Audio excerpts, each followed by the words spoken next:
Hi, this is John Wood. In this first episode of the Extraordinary Mission podcast, I had the joy and the honor of sitting down with Craig Stammen, a pitcher for the San Diego Padres. You want to know how he incorporates faith into his sports, his upbringing? We talked about our common upbringing in a small town and how our parents had a great influence on us. We'll find out in this episode, and we'll also talk about self-discipline and how important it is to making champions and saints.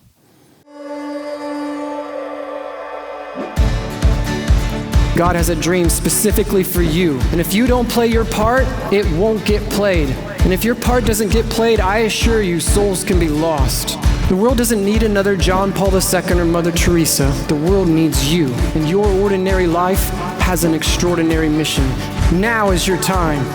You're listening to the Extraordinary Mission podcast with Dr. John Wood. Dr. John Wood is an optometrist, author, speaker, and saint in the making. He has published 3 books and speaks across the country, energizing the church to pursue our extraordinary mission. And now, your host, Dr. John Wood. Well, welcome to the Extraordinary Mission podcast. I'm John Wood, your host, and in this podcast, we hope to inspire you to rediscover the extraordinary mission in your life, to give you the desire to live that mission and become the saint you were created to be, and set your hearts on fire to share your faith with other people. Especially if you're a parent, we hope to inspire you to be the biggest and the best influence on the life of your children. And I truly believe, and I'm going to propose to you, that Catholicism is not only the best way to live, but the greatest gift we can give to the next generation. It makes us better athletes, better parents, better spouses, better friends, makes us better at everything we do in life, and we need to start sharing our faith with our kids. I'm not a theologian. I like things that can help me understand the faith, and I'm going to share the things that have helped me as a parent of 4 kids, shared my faith with my small children at home, the teenagers at our parish, and the adults that I encounter, using things that maybe you already know and love, things like music and sports and art, these kind of things that our kids maybe already know. Anywhere where you can find beauty and genius and truth, you can find Catholicism. And so we're going to use those things, and we're going to start a series today on sports based on chapter 2 of my book, The Light Entrusted to You. This book is an acronym of the word saints. The A stands for athletics. So we're going to be talking about athletics, and I've discovered in my own life that the same thing it takes to make a champion is the same thing it takes to make a saint. And so we can use sports to pass on the faith, to live the faith, and to grow in virtue. We have a very special guest for this series, a friend of mine, Craig Stammen. He's a Major League Baseball pitcher. He's starting his 10th season in the major leagues, spent 7 years with the Washington Nationals. This will be his 3rd season with the San Diego Padres. Last year he pitched in 73 games, 79 innings. He had an ERA below 3. He's done that several times in his career, which is outstanding. He's been in 362 games in his career, 650 innings. So not only has Craig survived in the greatest baseball league in the world for 10 years. He's thrived. He's become a staple, a leader on his team in the San Diego Padres in that bullpen. Had more innings pitched than anybody in that bullpen last year, and more wins, I believe, than anybody on the team. So that's pretty impressive. So we are blessed to have Craig. Not only is he an outstanding athlete, he's also a great man, a virtuous man. And we're going to talk in this series about how sports and faith can kind of really fit together. So Craig, welcome to the Extraordinary Mission podcast. Yeah, pleasure to be here. Thank you for asking me to do this. I'm excited. Absolutely. I'm sure everybody's kind of fascinated about your story. And so maybe just tell us a little bit about how sports have influenced your life growing up, how they were a part of your life. Have they always been a part of your life? And have you always wanted to play in the major leagues? Yeah, I mean, I tell you what, sports has been part of my life since I can remember. I was introduced to baseball, golf, football, basketball. I'm sure my dad was throwing balls at me when I was 2 years old, and that I don't remember. But going from farm equipment to wanting to be a cowboy to wanting to be a professional athlete happened pretty fast. Yeah. And as long as I can remember, sports have been my number one priority. That just being able to play them, being able to compete, have fun. Yeah. It's still my number one hobby. You put a ball or a game in front of me, and I'm going to love playing it. Yeah, absolutely. And you grew up in a little tiny town of North Star, which I've always loved that name because I think of the Catholic Church as a North Star, kind of always points to true north, and went to Versailles High School, as did I. So you graduated 4 years after I did. And I heard a rumor, I don't know if this is true, but I heard that when you were in 8th grade, you walked outside after school one day and there's a track meet going on, and you saw John Wood running a race, and you were so inspired never to have to run a race that you played baseball. And so in some ways I can be credited for your career as playing baseball. I don't know if that story's true. I just heard that. I don't know. You know what? It looked a whole lot tougher than I was willing to go after. Baseball seemed a whole lot more fun, a whole lot easier, I guess. That's a pretty good perception, and I would agree with that. I wish I could play baseball. Yeah, you know what? You see in your picture in the paper as Athlete of the Week every single week in the Versailles policy probably inspired me. You know, I need to be a little bit more like John Wood. I'll take that. All right. So what about your faith? You know, sports are obviously a big part of your life. How has your faith growing up? Was that a part of your life? Were the two intertwined? Has sports and faith been kind of two separate parts of your life, or did they come together? And at one point did that happen? Yeah, it's funny to look at the parallel between sports in my life and the faith in my life, and I think they were started at about the same age. I don't think my mom was kind of the spiritual director of our family. My dad was, you know, right there beside her, but mom had a little bit more knowledge of the Bible and had a better prayer life, just kind of was further along in her walk. So, and she was a stay-at-home mom, so we were around her a lot more than we were around dad, you know, in our formative years. So we knew about Jesus. We knew he was a savior, and we knew he was the man for a really long time. In fact, my mom would always pray the prayer from Ephesians about putting on the armor of God every day before school. So that was like a daily ritual. Yeah. You know, we had about 100-yard, you know, lane out to where the bus would pick us up. And, you know, if we were late, as some kids are, you know, getting ready for school, we'd be running out to the bus, putting on the armor of God. Yeah. You know, probably looked like we were scratching ants or whatever. But, you know, so it was a big part of our life from the very beginning. And, you know, I think if those two are separate or together, looking back, you know, I thought they were together because we would pray before games and stuff like that. But when I was out on the field, I felt like it was something separate probably from my faith. Yeah. But as I've gotten older, as I've been able to play professional baseball and go a little farther in my career, I've really found that those two are so intertwined. Yeah. It's not even real. My faith is my faith because I've been able to play sports. It's become stronger because of my ability to play sports, and I think my sports has become greater because of my strengthening of my faith. So yeah. I used to think they were two separate things, and then I would say the year was 2008 spring training. I was pretty much probably as close to being done with baseball as I've been in my career, and it was probably the worst spring training someone could ever have in minor league baseball. I don't think I got anybody out. So when in minor league spring training, instead of making the pitcher pitch 30, 40 pitches to get out of an inning, to protect arms, they have a thing called a rollover inning. So you pitch 20 pitches is like your limit. Whether you get 3 outs or not, they just roll the inning. Like in Little League, like too many people hit. Like yeah. My innings got rolled over a lot that spring training. Yeah. And I remember picking up a book. I was just searching for things. You know, I was praying and I needed something that like spoke to me a little bit. And at the time, I was walking through the Walmart in Vieira, Florida, and I picked up Tony Dungy's book, Quiet Strength, yeah. and started reading that and started reading how his faith formed his personality as a coach, yeah. and how he didn't try to be, you know, like the coaches that scream and yell and get coaching done that way, but he wanted to be the coach that, you know, fit his personality, yeah. and his faith fit that personality. And then I was like, yeah, I don't have to be anything special. I can be who I am, yeah. and I can use, you know, my strong faith to my advantage on the field. Exactly. And that's when I think it became one thing, and it became something where, you know, I didn't have a problem praying on the mound anymore. Yeah. You know, asking for God's strength and help and take the fear away from, you know, failing. Yeah, I think, my experience was probably pretty similar playing sports in high school. You know, I had that faith. My mom was pretty devout in her faith as well. But, you know, somewhere along the line, I put, you know, just putting on the armor of God is putting on the uniform. And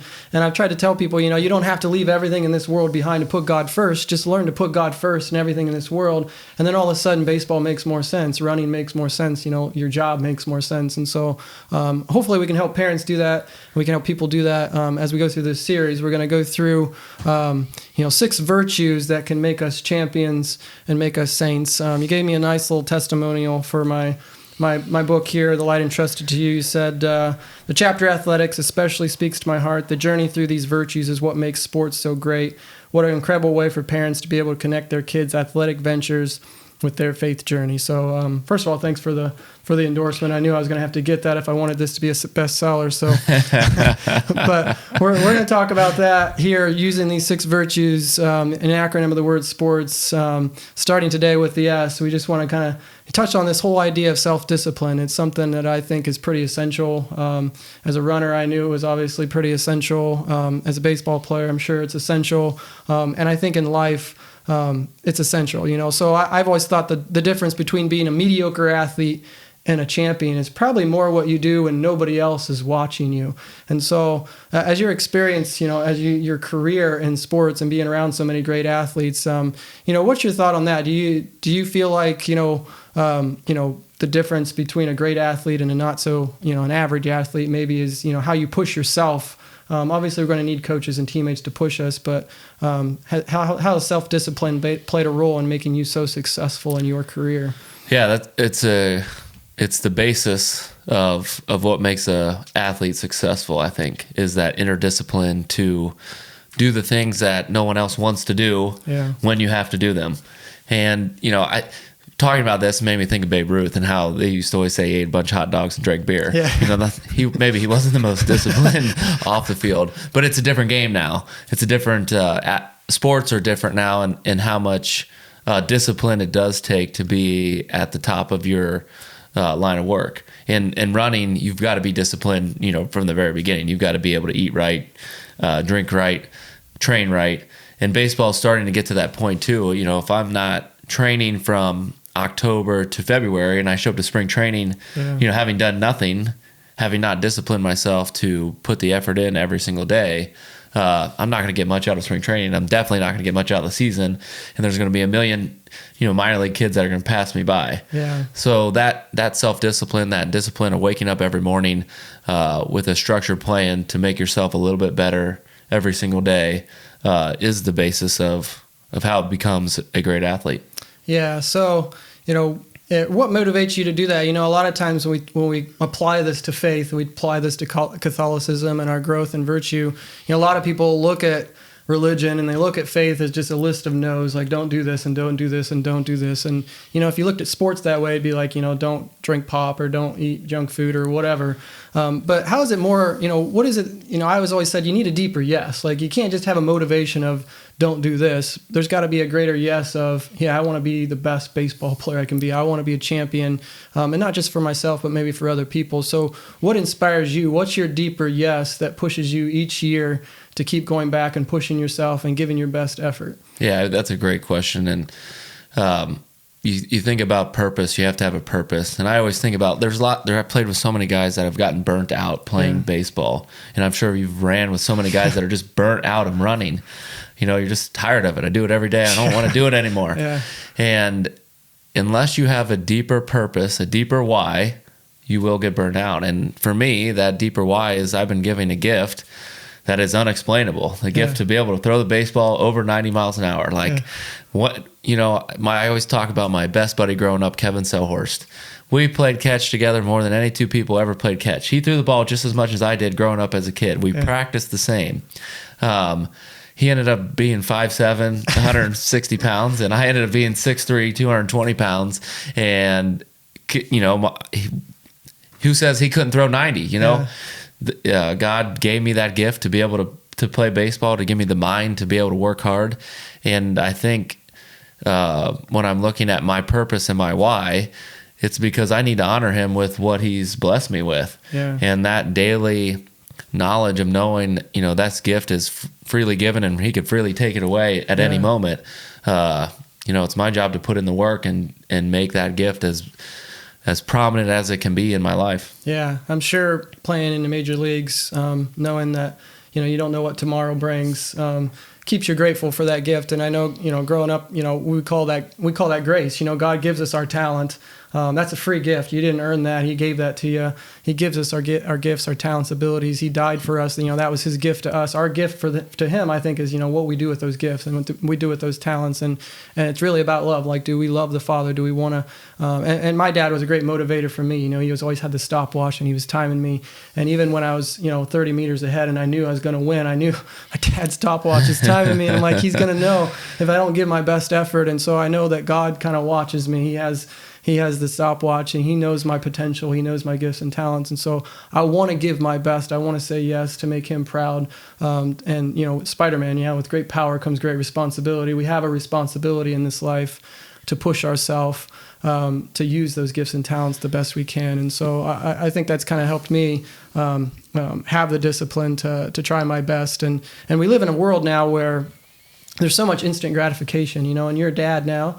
And you think of your kid as he's growing up and the world we're living in, if you want food, you can get it now. You want information, it's right there on the tip of your hands. You want pleasure, we're kind of losing the ability to have, we really have to start pushing ourselves for self-discipline. We have to start teaching it to our kids because we live in an instant gratification culture. And so I think sports can help us in that sense because kids know they need self-discipline in sports. And so as a dad, in this perspective on self-discipline in sports, what is your advice for parents on how they can use these kind of things that maybe kids, maybe they love sports and how you can use that as a life lesson in self-discipline? Yeah.